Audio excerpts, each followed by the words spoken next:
Para nga sa unang bahagi ng seryeng ito, layunin nating magbigay ng gabay at suporta sa mga tagapag-alaga kayo ng mga magulang ng mga batang may otismo. Sa ganitong paraan, lahat tayo ay magiging mga guro ng inyong mga anak upang matulungan ang bawat bata na may otismo na maabot ang kanilang pinakamataas na potensyal.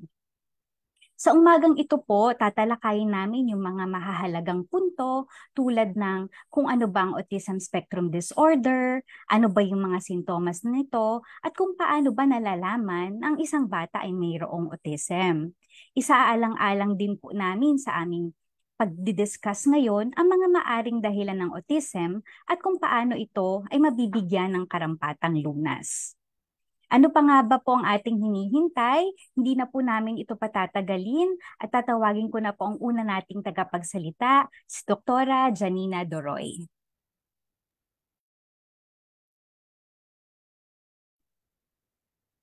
Magandang araw po sa inyong lahat. Ako po si Dr. Janina Doroy, Fellow ng Neurodevelopmental Pediatrics. Para simulan ang ating talakayan ngayong araw na ito, pag-usapan natin ano nga ba ang Autism Spectrum Disorder. Ito ay isang neurodevelopmental disorder o kondisyon sa utak na nakakaapekto sa pakikipagsalamuha, pakikipag-usap at pag-uugali ng isang bata.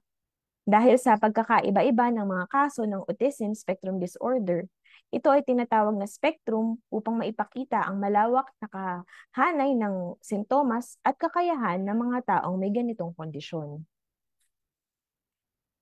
Narito naman ang ilan sa pangunahing katangian ng isang batang may autism spectrum disorder. Una, ang kakulangan sa social interaction. May mga pasyenteng may autism ang nahihirapan magsagawa ng normal na social interactions tulad ng pagtukoy sa damdamin ng iba, pag-unawa sa mga nonverbal cues tulad ng kilos ng mata o ng katawan at pagbuo ng malalim na ugnayan sa ibang tao. Sumunod, maaari ding magkaroon ng kakulangan sa verbal o nonverbal na komunikasyon. Maaaring magkaroon sila ng kakulangan sa pagsasalita o hirap po silang magsalita.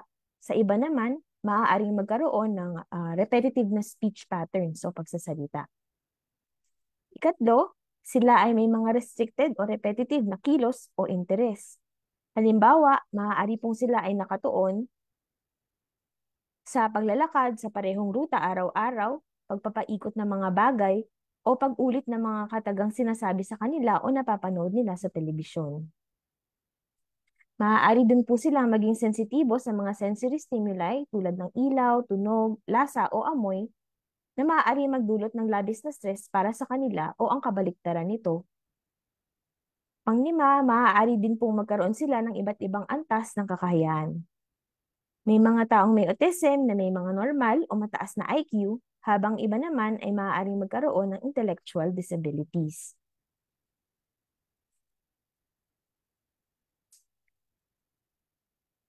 Susunod naman po nating pag-uusapan ang mga pangunahing katangian ng mga bata na may autism batay sa kanilang edad. Para sa mga batang 0 to 2 years old, maaari po nating mapansin na hirap po silang panatilihin ng eye contact kapag sila ay kinakausap. Maaring matagal po silang lumingon o hindi sila lumilingon kapag tinatawag sila sa kanilang pangalan. At hindi masyadong interesado sa ibang tao, kabilang na ang mga nag-aalaga sa kanila. Madalas din, nahuhuli po yung kanilang pagsasalita, yung development po nila sa pagsasalita. Nahihirapan sila sa mga nonverbal communications at hindi gaanong gumagamit ng mga tinatawag po natin na gestures tulad po ng pagtuturo, pag-iling o kaya pagtango. Maaari din po silang magpakita ng mga paulit-ulit na kilos sa katawan o pagpapantay po ng mga bagay at sobrang pagkakaroon ng mga regular na gawain. At tulad po ng mga nabanggit ko kanina, maaaring sobrang sensitibo sila o yung kabaliktaran po nito. Hindi gaanong sensitibo po sa mga tunog, lasa o mga pandama. Para naman po sa mga batang 2 to 5 years old, makikita pa din sa kanila ang problema sa komunikasyon tulad ng mga nabanggit ko po kanina. Nahihirapan po silang magsalita o gumamit ng mga nonverbal na cues. Nahihirapan din po silang makipagkaibigan.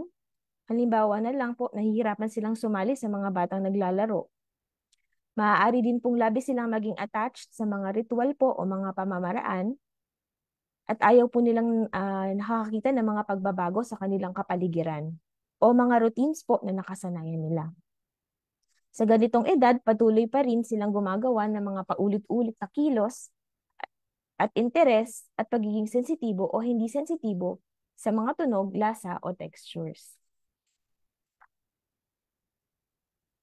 Isa din sa mga mapapansin po natin sa mga batang may autism ang kakulangan sa tinatawag po natin na joint attention. Makikita po natin sa video na pinapaputok ng bata ang mga bubbles at tumitingin siya sa babae habang sila ay naglalaro. Tumango siya nang tinanong kung gusto po siyang ng mas marami pang bubbles. Ang sumunod naman po na parte ng video, makikita ang hindi magandang joint attention.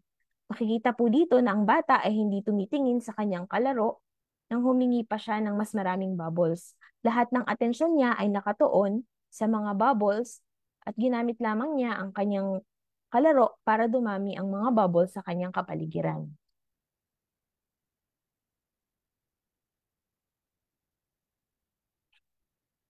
Ano nga ba ang tinatawag naming joint attention? Ito po yung kakayahan na magbahagi ng atensyon at focus kasama ang isa pang tao patungkol sa isang bagay, pangyayari o aktibidad. Karaniwang naa-achieve ito sa pamamagitan ng galaw, titig ng mata at komunikasyon sa pamamagitan ng pagsasalita. Ito ay mahalagang parte ng komunikasyon na nagpapahintulot sa mga individual na makipag-ugnayan sa iba, pati na rin sa pag-unawa sa mundo at sa kanilang kapaligiran. Sumunod naman, para sa mga batang 6 to 12 years old, makikita natin na maaari pong mag-improve ang kanilang komunikasyon. Ngunit mapapansin pa rin ang kanilang problema sa pag-unawa sa wika. Maaari ding magpatuloy ang kanilang mga problema sa pagbuo at pagpapanatili ng mga kaibigan habang lumilipas ang panahon. Ang kanilang mga restricted na interes sa mga paksa, mga paulit-ulit na kilos, pati na rin ang pagiging sensitibo o manhid sa mga sensory stimulus ay maaaring magpatuloy. Pagdating naman ng 13 to 18 years old, kapag sila ay mga teenager na, ang kasanayan nila sa wika ay maaaring mag-improve. Ngunit ang mga problema sa pagpapatuloy ng usapan at pag-unawa sa mga talinghaga ng wika ay maaaring mapansin pa rin. Maaaring mas interesado sila na interesado na silang makipagkaibigan pero may mga problema pa rin sa pakikilahok sa mga grupo, pag-unawa sa mga social cues at pagbuo ng mga romantikong relasyon. Nagpapatuloy din ang kanilang focus sa mga espesyal na interes at ang kanilang potensyal na maging magaling din dito. May mga problema din sila sa pagtanggap ng mga pagbabago sa pamumuhay na maaaring makaapekto sa kanilang pag-aaral at kalaunan sa kanilang pagtatrabaho. Maaaring maging mas magaan ang kanilang mga sensitibidad sa mga sensory stimulus sa paglipas ng panahon pero magkakaroon pa rin ng mga individual na pagkakaiba.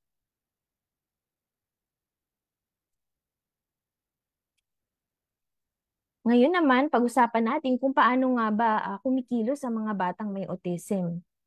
Una ay nahihirapan silang makipagsalamuha, mapapansin ang kakulangan nila sa eye contact, hindi tumutugon sa mga facial expressions, hindi tumitingin sa mga bagay o pangyayari na tinuturo sa kanila ng kanilang mga magulang. Nahihirapan din silang makipagkaibigan tulad po ng mga nabanggit kanina o maaaring kakulangan sa interes na makipagkaibigan sa iba. Maaari ding mapansin na hindi sila gumagamit ng mga laruan o mga bagay para sa pretend play tulad ng paglalaro ng manika, pinapatulog ito o paglalaro ng bahay-bahayan. Mapapansin din sa kanila na nahihirapan silang makipag-usap. Hindi nila tinuturo ang kanilang mga pangangailangan, hindi nila binabahagi ang mga bagay sa kanilang kapaligiran, sa kanilang mga kasamahan. Maaari ding hindi pa sila nakakapagbanggit ng mga salita kahit sila ay 16 na buwang taong gulang na o 16 months old. Inuulit din nila ang mga salitang naririnig nila nang hindi nila iniintindi ang kahulugan nito. O maaaring ulitin nila ang mga naririnig nila sa telebisyon nang hindi naaayon sa konteksto kung saan nila ito sinasabi. Mapapansin din na hindi sila lumilingon kapag tinatawag ang kanilang pangalan pero tumutugon sa ibang mga tunog tulad ng busina ng kotse o pagtahol ng aso. Maaari din nilang pagbaliktarin ang mga panghalip. Halimbawa na lang ang nasasabi nila ay ikaw sa halip na ako para tukuyin ang kanilang sarili. Tulad ng nabanggit kanina, nahihirapan silang makipagsalamuha sa iba, nahihirapang magsimula ng usapan o ipagpatuloy ang pakikipag-usap sa iba.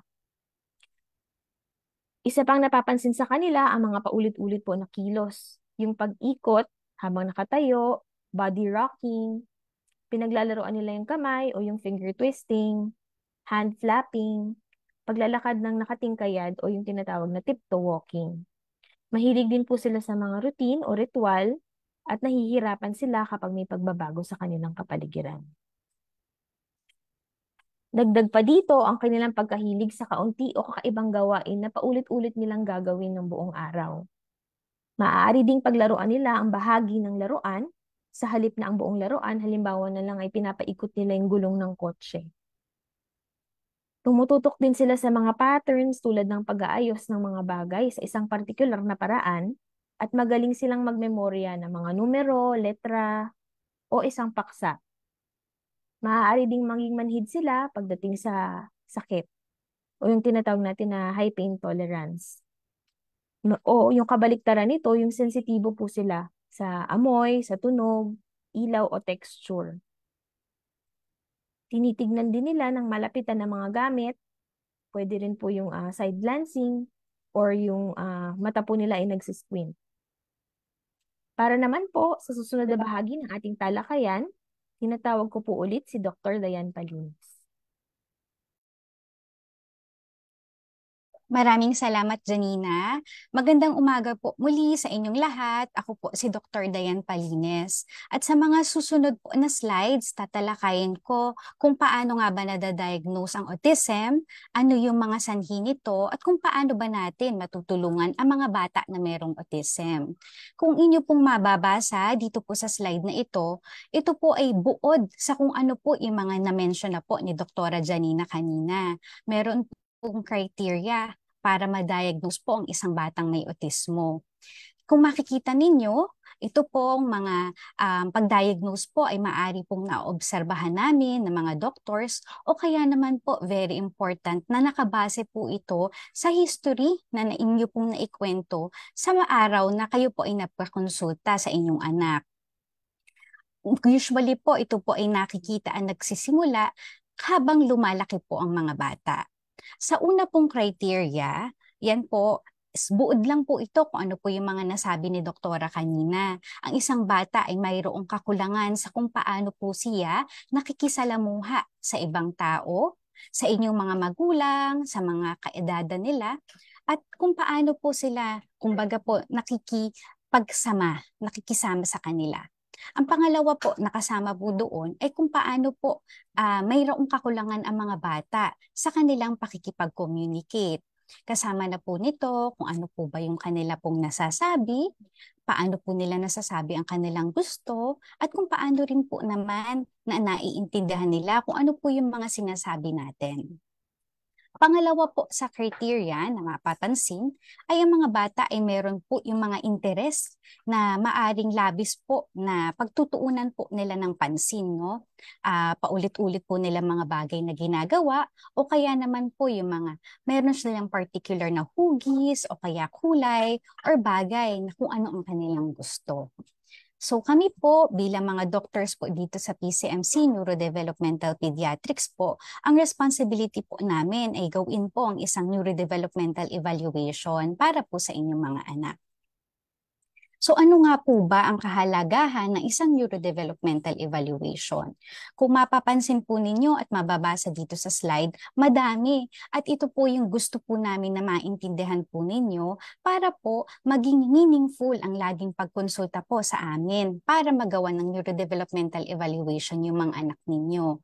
Ang una po, importansya po nito, ang isang neurodevelopmental evaluation ay nagbibigay daan sa mga profesional na masuri ang natatanging mga katangian na kinakailangan na makita namin sa inyong mga bata. Base po iyon sa inyong mga concerns. Sa pamamagitan po ng mga pagsusuri na to, maaari naming matukoy ang mga potensyal na kakulangan or yung mga pwede pa po nating bigyan ng lunas base po sa aming pagsusuring ito. Ang ikatlo po, isa sa mga pangunahing bahagi po ay ang, di ba, nagkakaroon sila ng problem sa social interaction at sa communication skills. So sa evaluation, naglalaan po talaga kami ng oras para suriin po iyon, hihimay-himayin namin yung mga aspetong ito tulad ng kung paano po sila nakikipag-ugnayan, hindi lamang po sa inyo, lalo na po sa amin kapag unang beses lang po nila kaming nakita. Pang-apat po, yung pag-alam po namin sa kung ano po ba yung mga patterns or pag-uugali, mga kagustuhan ng inyong mga bata. Kasi ino-observe po namin kung depende po ba dahil po ito lang po yung particular na gusto niya, kaya ba nung oras na nakita namin siya, hindi po siya nag-perform. Ganun po ka-important po iyon sa amin. At syempre, yun po ay para po i-relay din po namin sa inyo. Okay?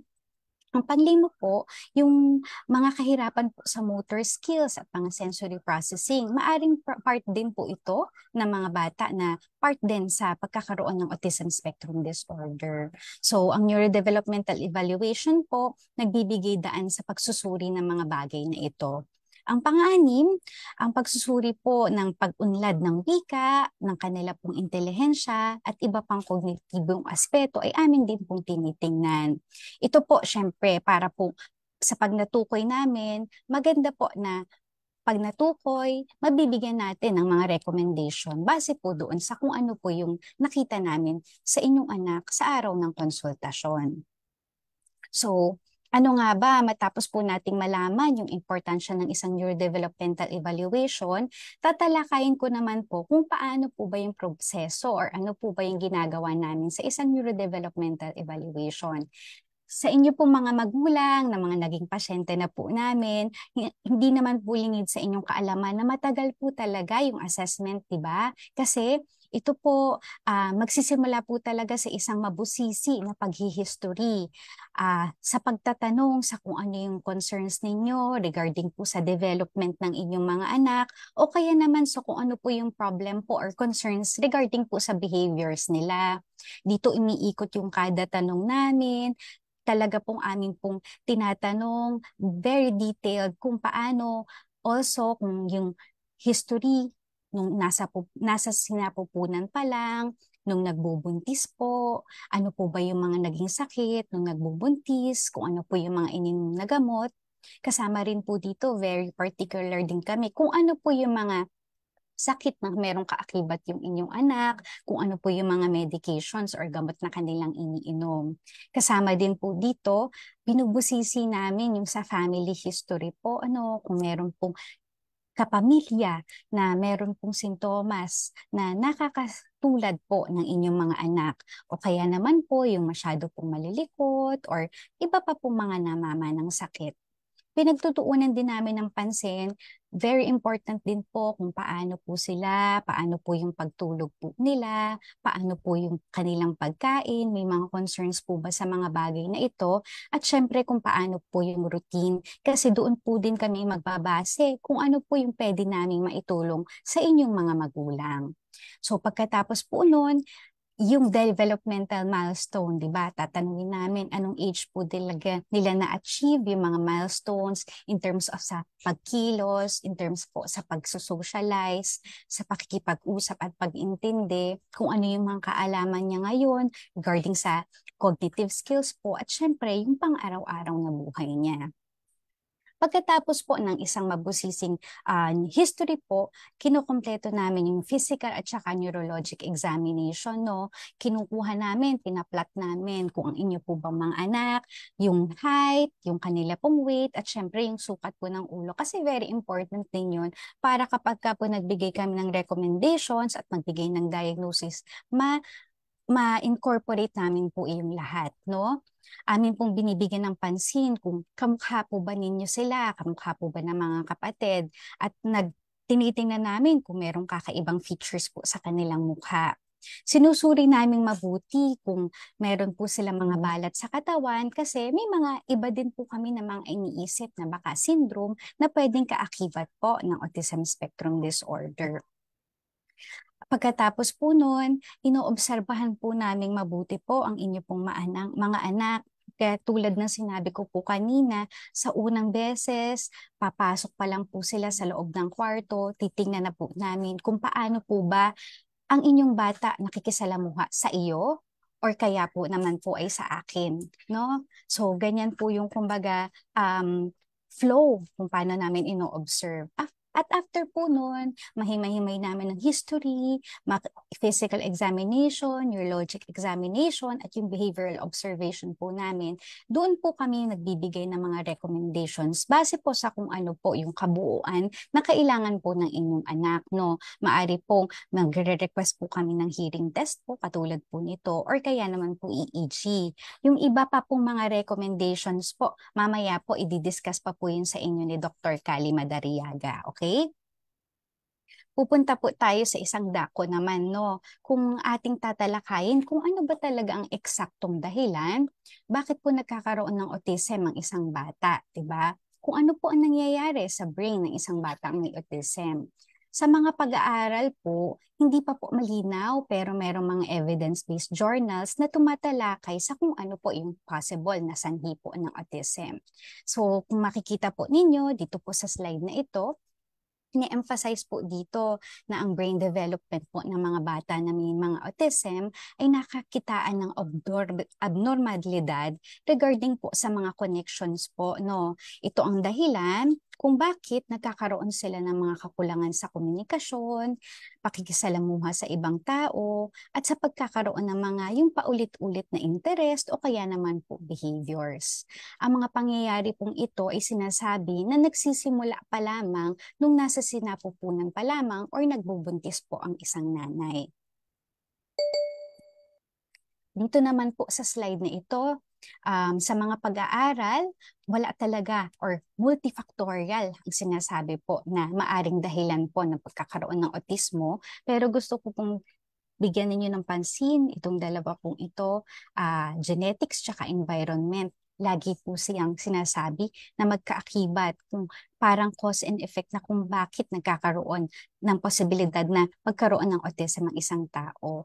So, sa unang bilog muna, yung sa genetics po, kung makikita po ninyo dito, ayon po dito sa study po ni Catherine Lord, sinasabi na higit kumulang 100 po na genes ang nagdidikta na magkakaroon ng autism ang isang bata. So, pag inisip po ninyo, madami po iyon talaga. At sa mga genes na to, sinasabi na halos lahat, 40 to 90% yung heritability. Okay? Kaugnay po nito, madami din po na pwedeng mga syndrome kasi nga po genes yung affected. So meron pong mga syndrome na kaakibat po ito. Katulad na nga lang nung sinabi ko sa inyo kanina, pagka nag-physical examination kami, tinitingnan namin kung meron pong mga balat po yung mga bata or kaya naman pag nag-history kung meron po silang mga seizure kasi meron po mga syndrome na kaakibat po yung autism katulad po ng like yung mga sinasabi na tuberous sclerosis, no? Next naman po, ito po. So, pag tinatanong po, gaano po ba kataas yung tsansa na magkakaroon ng autismo po yung isang bata? Nababasa po naman ninyo at malinaw po dito na ayon po sa mga pag-aaral po, about 30% po nagkakaroon ulit ng tsansa na kung meron kang anak na may autism, magkakaroon ulit po ng another na anak po or kasunod na anak po na magkakaroon ng autism. At kung mapapansin ninyo, mas mataas po ito kung sa tsansa kapag ka po sa twins po or sa kambal. Yung second na bilog naman po, yung sa environment po, dito po sa slide na to, yan, tatalakay ko po ayon po dito sa study na to kung ano po yung mga environmental factors na kung saan pwede pong nakaka-relate or nakaka-cause po sa pagkakaroon ng autism. Kung mapapansin po ninyo, madami po talagang factors po ito, no? Ito, doon sa unang slide, di ba? Yan, having or pagkakaroon po ng nakakatandang kapatid na may autism po. Or kaya naman po, sa inyo pong history po, medyo ang edad po ng mga magulang, ang nanay kung more than 40 years old or kung ang tatay kung more than 50 years old, mataas din po yung tsansa na magkaroon ng autism, no? I-relate na natin sa pagbubuntis po ni nanay. Dito po sa study na ito, nakalagay din po dito kung like halimbawa, meron po silang mga sakit at may mga gamot na iniinom, like ito po, valproic acid po para po sa seizure. And yung pong interval po naman ng sunod ng pag-aanak po nila. So ito po yung mga sinasabi po na mga factors or environmental factors na pwede pong mag-contribute for having autism spectrum disorder. At ito nga po, sinasabi ko nga po sa inyo, paano nga po ba natin matutulungan ang mga batang may autism, no? Lagi po ninyong iisipin na kailangan bigyan ng pansin yung mga sumusunod. Kayo po na, kumbaga po, mga magulang, kailangan natin isipin, ano po ba or ipaprioritize po ninyo? Ano po ba yung mga kailangan? Ano po ba yung concern ko regarding po sa anak ko? Ano po yung gusto kong mangyari? Kasi syempre po, lagi niyong iisipin, kaya nga po namin ginagawa itong home empowerment program na ito, is para po matulungan kayo, natulungan po ang inyong mga anak, kasi higit sa lahat, kayo naman po ang 24 hours na kasama po talaga nila, no? At every day po, kayo po yung talagang kailangang magtrabaho para tulungan po sila. Lagi niyong iisipin na first step po yung pagpapakonsulta ninyo sa amin, sa Neurodevelopmental Pediatrics po. Tapos, iisipin yung mabuti. After namin pong mabigyan ng diagnosis, ito po, yung number 2, iisipin kung ano po yung kailangang i-prioritize. Every individual po is unique, di ba? Kaya kailangan po ninyo isipin kung sa higit sa lahat ng mga sinasabi po namin, ano sa tingin mo ang kailangan ng anak mo? Kasi sa totoo po, di ba talaga namang overwhelming po yung mga recommendations na ibinibigay namin. So, number 3 at number 4, ayan po, kailangan kasama kayo at ang komunidad upang mabigyan ng suporta ang mga batang may autism at part po tayo ng isang team. Yan, isa po tayong team.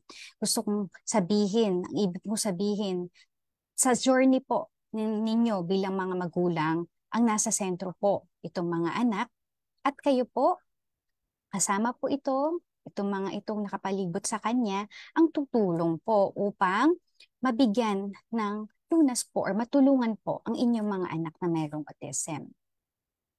Sabi ko nga po, as a team po tayo, no? Kayo bilang mga magulang, hindi lang bilang mga magulang, at iba pa po ninyong mga kamag-anak, di ba? Na may malaki kayong papel sa pamamahala sa kung paano po aalagaan po sila sa inyong bahay. Number 2, yung factor ng eskwelahan, ang mga guro, hindi lamang mga guro, at lahat po ng nandoon sa eskwelahan na nakakasalamuha po na inyong mga bata, malaki yung magiging role nila para suportahan yung pag-unlad, para ma-achieve yung best potential po ng inyong pong anak. At syempre, yung mga organization po, ito po ang ating pamahalaan. May mga local na organization or mga NGOs din po, mga grupo, ang Autism Society Philippines, yan, sila po yung mga pwede natin pong hingan ng tulong o kaya naman po mga information na talagang sa tingin po natin is makaka-benefit po sa ating mga anak, di ba? Next po, ayan. So kami po na bilang mga neurodevelopmental pediatrician, inire-refer namin sa rehabilitation medicine, nang sa ganun po mabigyan ng karampatan kung ano po ba yung therapy na kailangan ng inyong anak. Familiar po siguro kayo dito at alam po naman natin, di ba, mga magulang natin na mahaba yung waiting time. So, tiyaga lang po. And wag po ninyo pong laging iisipin na kapag nag-OT, once a week lang po ito, stop na po tayo. Hindi po. Yun po ay kaya po ginagawa agad namin itong home empowerment program na ito is para maunawaan ninyo na one day lang po yung occupational therapy, the rest of the days, kayo na pong mga magulang ang kailangang tumulong po sa mga anak ninyo. Next po, ang iba pa pong part ng team, ang ating pong mga neuropsychologist po, mga psychologist, mga child neurologist at mga other po na like child psychiatrist po, pwede pong tumulong po sa atin para po matulungan dahil sa dami-dami po, 'di ba, ng spectrum, madami po yung mga kaugnayan po na mga sakit sa spectrum na ito na mamaya po further po didiscusin po ni Doktora Kali Madariaga. Ayun lang po. Tatawagin ko na po si Doktora Kali Madariaga para sa susunod na pagtatalakay. Magandang hapon po muli sa inyong lahat. Ako po ulit si Dr. Madariaga. Para sa huling bahagi po ng ating session na ito, tatalakayin naman po natin yung mga katanungan na may lunas ba ang autismo, ano ang mga kalagayan na kaugnay nito, ano ang mga pamamaraan sa paggamot ng sintomas ng autismo, at ano naman ang mga programa na epektibo para sa autism spectrum disorder. So, siguro ang isa sa pinakamahalagang tanong ng ating mga magulang at ang ating mga tagapag-alaga ay kung mayroon bang lunas para sa autism. Ano nga ba yung mga pamamaraan at hakbang na maaaring ating tahakin upang mas mabigyan ng solusyon ang mga hamon na dala ng autismo? Muli, ang autism spectrum disorder ay itinuturing na isang panghabang buhay na kalagayan sa neurodevelopment ng isang bata. Ito ay hindi kasalukuyang itinuturing na may lunas sa tradisyonal na kahulugan dahil wala pang kilala na medical na paggagamot or intervention na lubos na makapagpapawala ng autismo. Gayunpaman, ang maagang intervention or ang early intervention at mga therapy tulad ng behavioral interventions, speech therapy, at occupational therapy ay maaaring makatulong sa mga individual na may autism spectrum disorder. Ito ay para mapabuti ang kanilang mga kakayahan sa komunikasyon, social interaction, at adaptive behaviors. So ang layunin nito ay mapabuti ang kalidad ng buhay ng individual at matulungan silang maabot ang kanilang buong potensyal. Ang layunin ay hindi upang gamutin ang autismo, kundi upang magbigay ng suporta at paraan para masolusyonan ang mga hamon na kaakibat ng autism. Patuloy pa rin ngayon ang pananaliksik sa larangan ng autismo at bagong mga paggamot at intervensyon ay patuloy na inililinaw. Mahalaga na makipagtulungan tayo sa ating mga doktor, mga health professionals, mga guro at mga therapist upang makagawa at maipatupad natin yung mga plano na aayon sa mga particular na pangangailangan ng ating mga anak at kung ano yung mga layunin na dapat nating iset. So ito po ay ginagawa ng mga doktor at ng mga pamilya po pagkatapos ng ating evaluation, gaya ng sinabi kanina ni Dr. Palines. So bagamat walang lunas para sa autismo o maaaring hindi pa kasalukuyang mayroon, maaaring makagawa ng malaking pagkakaiba sa buhay ng isang batang may autismo ang maagang intervention. So, ang ilang mga batang may autism, so dito po sa next slide natin, makikita nyo po na maaari rin po silang magkaroon ng iba't ibang medical na condition at mga behavioral na kalagayan kaugnay ng kanilang kondisyon. Ang ilan sa mga ito ay makikita po natin sa inyong mga screens. So dito, maraming mga batang may autism ang maaaring magkaroon ng problema sa tiyan or tinatawag nating gastrointestinal issues, tulad na lang po ng constipation or diarrhea. Mataas din po ang porsyento ng mga batang may autismo na maaaring magkaroon ng epileptic seizures or yung kilala rin po natin na convulsion. And marami rin po sa kanila ay may mga issue sa pagtulog tulad ng pagiging hirap makatulog o kaya naman yung maraming paggising sa gabi or yung frequent waking sa gabi. Mataas din sa kanilang populasyon po yung pagkakaroon ng sensitibidad sa kanilang mga stimulus po or stimuli sa kanilang paligid tulad ng ilaw, ingay at pang-amoy. At kanina rin po no, nabanggit, ang ilan sa mga batang may autismo ay maaari ding may kasamang genetic syndromes or mga kalagayan po na namamana sa pamilya. Tulad na lang po yung mas common nating alam ay yung Down syndrome or kaya po yung Fragile X syndrome na kailangan din po i-address yung mga medical concerns na particular po sa mga syndromes na ito. At ilan din sa mga batang may autismo, maaring magkaroon din po sila ng motor or vocal tics. Ito po yung mga involuntaryong paggalaw, katulad na lang po nung nakikita sa tinatawag po nating Tourette syndrome. At ito rin po, very common sa kanila, yung ADHD or yung alam nating Attention Deficit Hyperactivity Disorder.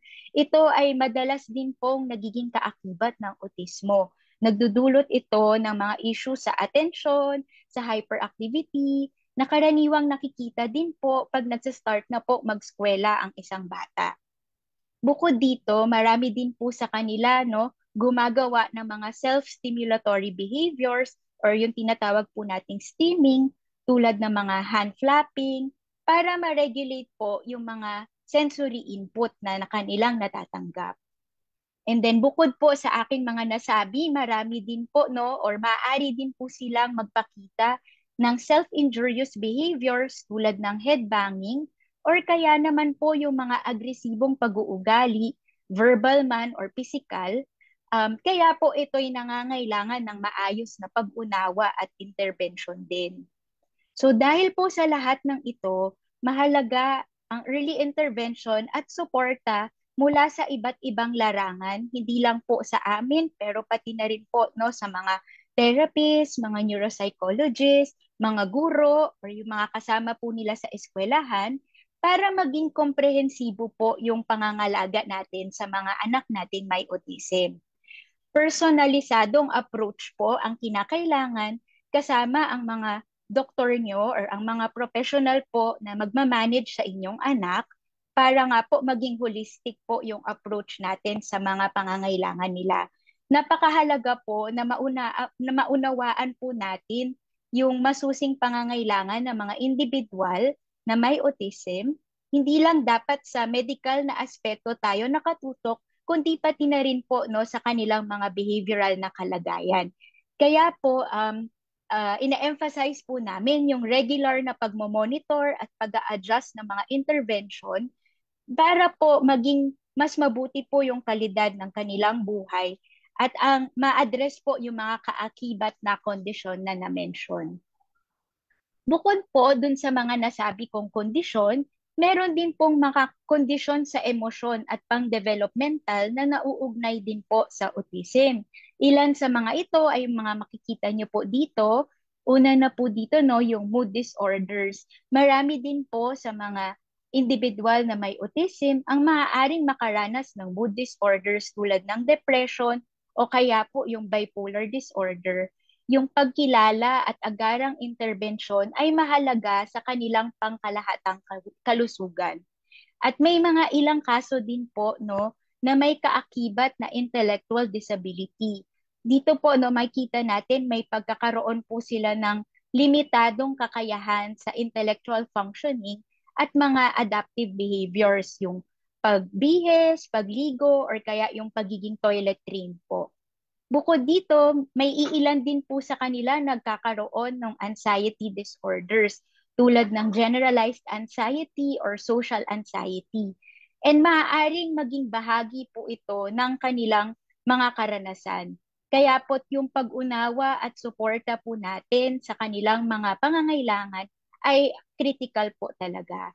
Ilan din sa kanila ay maaaring magkaroon po ng verbal apraxia. So, isa po itong kondisyon kung saan nahihirapan silang isagawa ang wastong motor movements para sa pagsasalita. Ito ay nagdudulot ng pagkakaroon ng mahirap na oras sa pagpapahayag ng sarili. Kaya dahil sa lahat ng mga ito, yung pag-unawa po sa kahalagahan ng mga pang-emosyonal na pangangailangan din po nila or aspeto ng kanilang buhay ay nagbibigay daan sa mas makabuluhang pagtulong sa individual na may autismo. Mahalaga rin na yung education po sa komunidad nila upang mas maintindihan at mas masuportahan po yung mga anak nating may autism at ang kanilang mga pangangailangan. Ngayon naman po, no, dadako naman po tayo dun sa management po. So upang mapabuti yung kalidad ng buhay ng mga batang may autismo, maraming pamamaraan na medical at therapeutic po ang maaaring isagawa. So dito tatalakayin po natin yung iba't ibang paraan ng paggagamot para sa mga sintomas ng autismo. So una na po, 'di ba, ilang individual na may autismo ay maaring makinabang po sa tinatawag na antipsychotic medications. Ang mga ito ay maaaring makatulong sa pagkontrol ng mga agresibong behaviors or mga symptoms ng psychosis tulad ng mga hallucinations. At meron din po no, dun sa mga kaso nating mga may autism na meron ding kaakibat na ADHD, maaari din po silang maresetahan ng mga stimulant medications. Ang mga ito ay naglalayong mapabuti naman ang kanilang focus, attention at impulse control. At mahalaga ang regular na pag-uusap sa doktor para po dun sa tamang dosage at para ma-monitor ang side effects. So, hindi po basta-basta ibinibigay ang mga gamot na ito. Kailangan po muna ng komprehensibong evaluation, yung neurodevelopmental evaluation para malaman po kung kinakailangan din po nila ang mga ito. Sa mga kaso naman po na may mga comorbid mood disorders tulad ng depression or anxiety, maaaring maresetahan din po sila ng mga antidepressant medications. So lahat po ito ay naglalayong mapabuti po yung kanilang emotional na status, ang kanilang mood, at magbigay ng relief sa mga simptomas ng depression. Meron din pong iilan, lalo na po yung may mga hirap sa pagtulog, ay resetahan din po ng gamot tulad ng melatonin po. Pero muli, gusto ko po i-emphasize po na para sa mga gamot na ito, mahalaga at importante po ang regular na pakikipag-usap sa inyong mga doktor para sa tamang dosage at para sa tamang pagbibigay po ng gamot. Dahil ang paggagamot po ay mas epektibo kapag ito ay bahagi ng isang komprehensibong plano. Regular po na follow-up appointments at pagsusuri po ng mga side effects ng gamot na ito ay kinakailangan para sa pang mas matagalang suporta po sa kanila. So ngayon naman po, marami rin po siguro sa atin nagtatanong, no? Epektibo po ba, Doc, yung mga alternatibong pamamaraan ng paggagamot? Madalas natin naririnig yung mga iba't ibang uri ng alternatibong gamot at therapy na inaalok po para sa mga individual na may autism. Ngunit meron ba itong sapat na ebidensya or basihan? So makikita nyo po siguro kung nag-join po kayo din ng mga support groups for autism or mga sa Facebook po, yung mga dietary interventions, vitamin and mineral supplements, yung mga ibang therapy po, no, yung hyperbaric oxygen therapy, chelation therapy, or kaya po yung mga music or aromatherapy. Ito pong mga itong alternatibong pamamaraan po ay sa ngayon ay hindi suportado pa ng malawakang ebidensya base sa kasalukuyang pagsusuri. So, kaya naman po yung kasagutan po natin ay walang sapat na ebidensya na nagpapatunay sa kahit anong alternatibong pamamaraan bilang epektibong lunas sa autismo. So, importante po na maging maingat po tayo sa pag-aaral at konsultasyon sa ating mga doktor or sa mga profesional upang masigurong yung mga hakbang na isinasagawa po natin ay sumasailalim sa pinakabagong scientificong kaalaman at pinakamabuting pangangailangan ng individual na may autismo. Kaya naman po, mahalaga rin pong malaman ninyo or malaman natin yung iba't ibang mga programa na batay sa ebidensya or yung mga tinatawag po nating evidence-based program na nilikha upang mapabuti ang kalidad ng buhay ng mga batang may autismo. Dito sa ating talakayan, tataliman naman po tayo sa mga pangunahing prinsipyo po ng mga ito at pagtutuunan natin kung paano ito nakakatulong sa kanilang pangangailangan. So una na dito yung therapy sa pagsasalita or ang speech and language therapy. Ito ay mahalaga para sa mga individual na may autism na may mga problema sa komunikasyon. marami po tayong mga therapists sa pagsasalita po or mga speech therapists dito sa ating bansa na nagbibigay ng mga programa nito. Bukod po dito, lagi rin pong nare-recommenda no, yung occupational therapy or yung therapy sa pagpapagamit ng mga kamay at pag-address ng mga kilos or behavior na makakatulong sa individual na may autism para mapabuti po yung kanilang pagproseso ng mga sensorya or yung mga sensory inputs, yung kasanayan sa paggamit ng malalaki at maliliit na kilos at yung mga gawain sa pang-araw-araw nila. At gayon din, marami rin pong therapy centers ang nag-aalok din po ng social skills training. Ito ay mga programa na naglalayong mapabuti ang interaction sa pamayanan at yung kasanayan nila sa komunikasyon kapag sa kanilang mga social encounters po, hindi lang sa bahay, pati na rin po sa komunidad. And maaari nyo rin pong ma-encounter yung tinatawag po nating Applied Behavioral Analysis or ABA.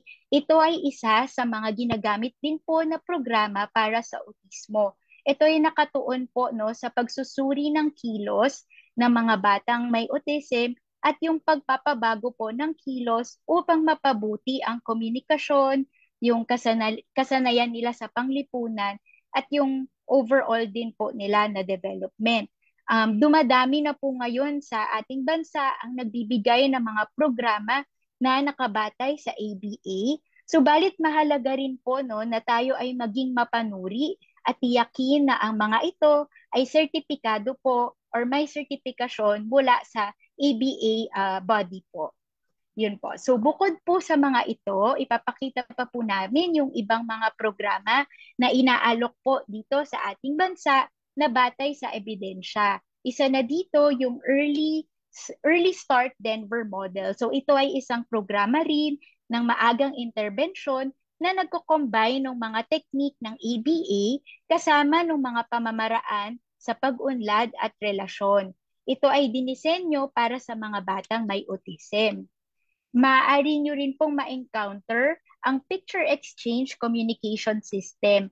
Ito naman po ay isang sistema na gumagamit po ng mga larawan para sa pakikipag-ugnayan. So makikita nyo po dito sa screen yung sample po nito. Karaniwan po itong ginagamit sa mga individual na may autism na hindi nakakapagsalita o may limitadong kakayahan sa pagsasalita. And then meron din po tayong tinatawag na TEACH or Treatment and Education of Autistic and Related Communication for Handicapped Children. Ito ay isang estrukturadong paraan ng pagtuturo na naglalayong tulungan yung mga individual na may autism ma-develop yung kanilang kasanayan sa loob ng isang estrukturado or structured na kapaligiran. At panghuli dito, meron din po tayo yung DIR floor time. So, ang DIR stands for Developmental Individual Difference and Relationship-Based Model. So, ang DIR floor time po ay nakatuon sa pagpapagawa ng emosyonal at relational na kasanayan sa mga bata na may autism, kasama din po no, yung sa kanilang mga magulang. So, itong mga ito po ay ilan lang po sa mga halimbawa. Maaari nyo pong basahin at alamin pa ng higit ito, ang mga programang ito, batay po sa mga ebidensya po online. Ngunit siguraduhin po na yung mga pinagmumulan po no, ng ating mga resources or mga ating mga nababasa ay mapagkakatiwalaan.